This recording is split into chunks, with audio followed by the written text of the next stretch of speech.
Hi, ചക്രു സ്റ്റോറീസിൻ്റെ പുതിയൊരു എപ്പിസോഡിലേക്ക് എല്ലാവർക്കും ഒരിക്കൽ കൂടി ഹാർദവമായ സ്വാഗതം. അപ്പോൾ ഇന്ന് നമ്മൾ പോകാൻ പോകുന്നത് മഹാബലിപുരത്തേക്കാണ്. പല്ലവ സാമ്രാജ്യത്തിലെ രണ്ട് പ്രധാന തുറമുഖ നഗരങ്ങളിൽ ഒന്നായിരുന്നു മാമല്ലപുരം. പല്ലവ രാജാവായ നരസിംഹവർമ്മൻ ഒന്നാമൻ്റെ പേരിലാണ് ഈ പട്ടണം അറിയപ്പെടുന്നത്. അദ്ദേഹം മാമല്ല എന്നും അറിയപ്പെട്ടിരുന്നു.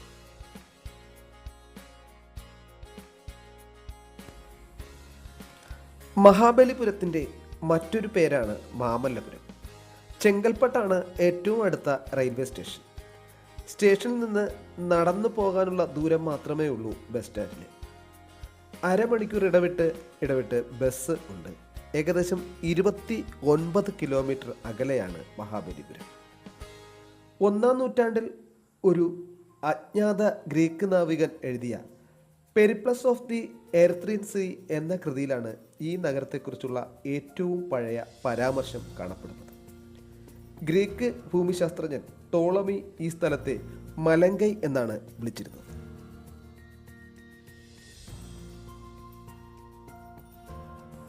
പഴയ രാജവംശങ്ങളുടെ മഹത്വം പ്രതിഫലിപ്പിക്കുന്ന പുരാതന ക്ഷേത്രങ്ങൾ, അതുല്യമായ പ്രകൃതി, സൗന്ദര്യം പ്രസരിപ്പിക്കുന്ന നിർമ്മലമായ ബീച്ചുകൾ, നിങ്ങളെ ഊഷ്മളമായി സ്വാഗതം ചെയ്യുന്ന സമ്പന്നമായ സാംസ്കാരിക പൈതൃകം. മഹാബലിപുരം പലവിധത്തിലും നിങ്ങൾ പലതവണ സന്ദർശിക്കാൻ ഇഷ്ടപ്പെടുന്ന മനോഹരമായ ഒരു സ്ഥലമാണ്.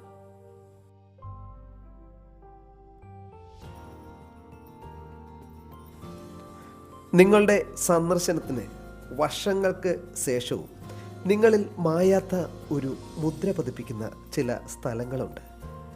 നിങ്ങൾ എത്ര ദൂരെയാണെങ്കിലും അവ നിങ്ങളെ തിരികെ വിളിച്ചുകൊണ്ടിരിക്കും. ഒരിക്കൽ നിങ്ങൾ ഇവിടെ എത്തിയാൽ പോകാൻ പോലും തോന്നാത്ത ഒരു നഗരമാണ് മഹാബലിപുരം അല്ലെങ്കിൽ മാമല്ലപുരം.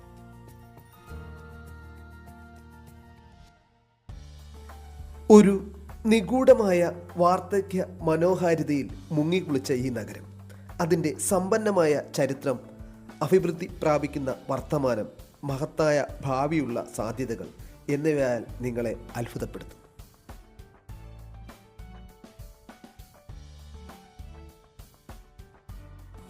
തീർത്ഥാടകർക്കും ചരിത്രപ്രേമികൾക്കും ഒരുപോലെ പ്രിയപ്പെട്ട സ്ഥലമാണെങ്കിലും മഹാബലിപുരം ഒരു വിനോദ സഞ്ചാരിയെയും നിരാശപ്പെടുത്തുന്നില്ല.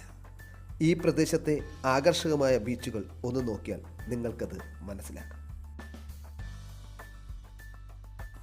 ഞാനൊക്കെ മഹാബലിപുരത്തെക്കുറിച്ച് കേൾക്കുന്നത് ഏകദേശം എനിക്ക് തോന്നുന്നു 6-ാം ക്ലാസ്സിലൊക്കെ പഠിക്കുമ്പോൾ ഒരു ചരിത്ര പുസ്തകങ്ങളിൽ ഏതോ പാഠഭാഗത്തിൽ കേട്ട ഒരു ഓർമ്മയായിട്ടാണ് ഇവിടെ എത്തിയത്.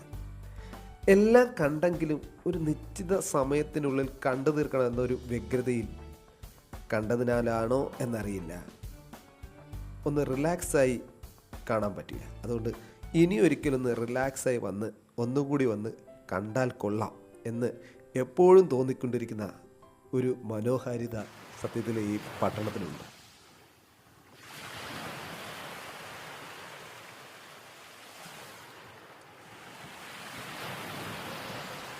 കടൽ തീരങ്ങളിൽ പലതരത്തിലുള്ള കച്ചവടക്കാരെ നമുക്ക് കാണാൻ കഴിയും. സ്മോക്ക് ബിസ്ക്കറ്റ് ഇവിടെ കിട്ടും. ഒരു രസത്തിന് പരീക്ഷിച്ച് നോക്കാവുന്നതാണ്.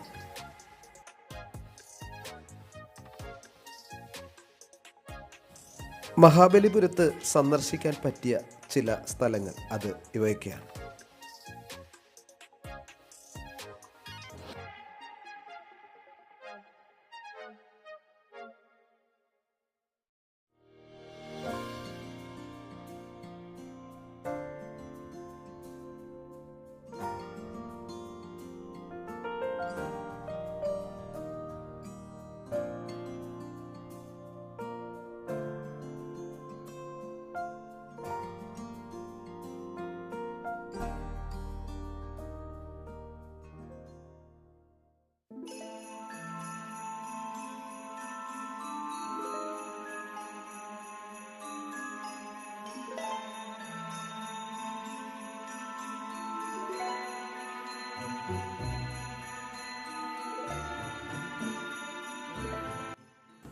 അപ്പോൾ ഇനി ഫ്രണ്ട്സ് ഫോർ എവർ എന്നൊരു വീഡിയോ, ഫ്രണ്ട്സിനെ കുറിച്ചുള്ള ഒരു അവലോകന വീഡിയോയുമായി ഇനി എത്തും വരെ എല്ലാവർക്കും നമസ്കാരം.